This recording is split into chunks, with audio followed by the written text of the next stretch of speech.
Welcome to a Foxy Tech Tips tutorial on making icons and text bigger and smaller on Windows 10.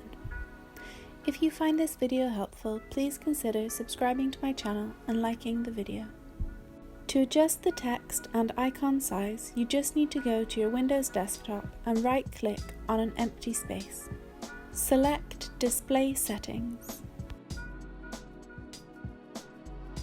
In the display settings, scroll down to the Scale and Layout section.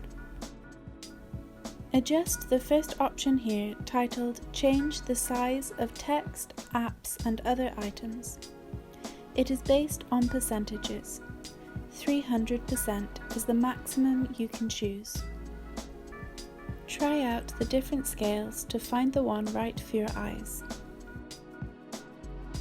And that draws an end to this tutorial. Please like the video if you found it helpful and subscribe to Foxy Tech Tips for more Windows tips and tricks.